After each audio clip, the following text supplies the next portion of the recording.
Perhaps you've heard of people talking about getting into a flow state, especially when working or being creative. This is a seamless, productive state of mind in which you quickly produce some of your best outputs.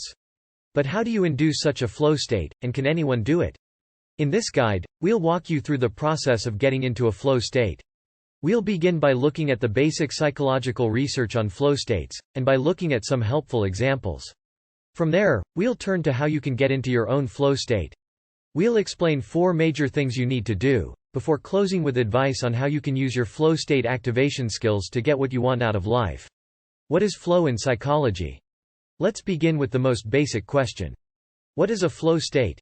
Psychologists tell us that it's a mental state in which you feel excited, energized, and totally focused on a task. It's a state that comes with confidence, and a sense of total devotion to whatever you're doing at that precise moment.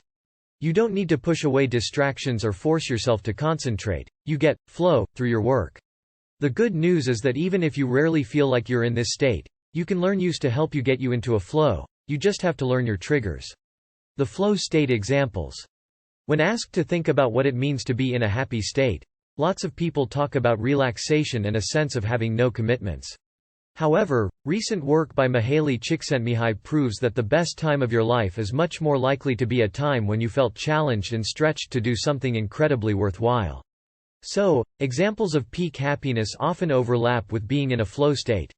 And these experiences are much more likely to involve moments of focused work and achievement than they are to involve passively receiving something good.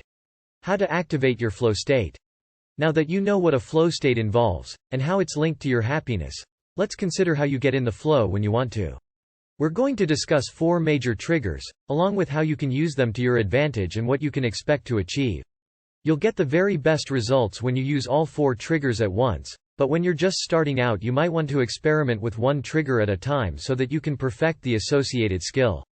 Work out your body's peak time. A vital first step is figuring out what's the best time to try and enter a flow state. There isn't one answer to this question. It depends on your unique biological rhythm, as well as your lifestyle. What you're looking for here is a time when you have high levels of energy and willpower. Otherwise, your attempt to get into a flow is likely to fail.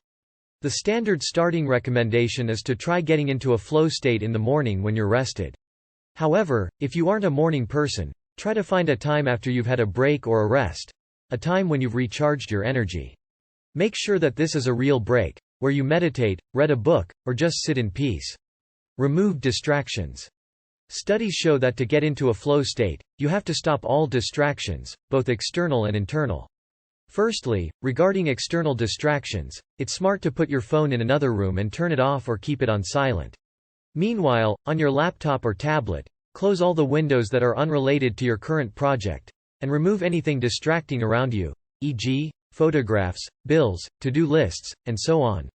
Next, regarding internal distractions, mindfulness or breathing exercises can help prepare you for a flow state.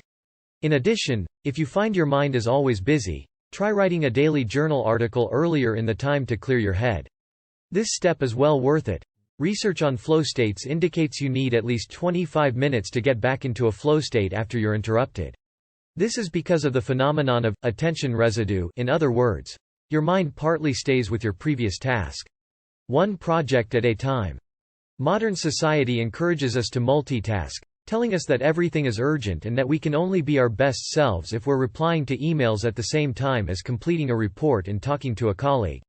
However, experts on flow states tell us that you need to be focused on one thing at a time if you're going to get into the most productive headspace. How, then, should you approach this? Before you even try to get into a flow state, figure out exactly what you're going to do, down to the fine details. For example, if you're planning a creative writing session, which project will you work on? Are you aiming for a specific word count, or to complete a particular scene? Are you editing, or writing draft material? Get clear on all of this first, so there are no niggling questions or uncertainties that might hold you back from your flow state. Have a clear goal. Finally, as well as defining your task properly, it's important to know why you're doing what you're doing. If you don't have a sense of why your task is important or how it helps you fulfill greater goals, your mind is likely to wander. Further, you're likely to start wondering if another task should be prioritized right now, and this train of thought leads straight to procrastination. So, Think about how your current activity supports your life goals. If you were to say in one sentence why this task matters to you, what would you say? And what further goal lies beneath that reason? For example, you might say that completing a blog post matters to you because it will help to promote your business on social media. Underneath that, however, is the fact you want to promote your business because you want to earn a living doing something you love. Tuning into this knowledge will help you focus.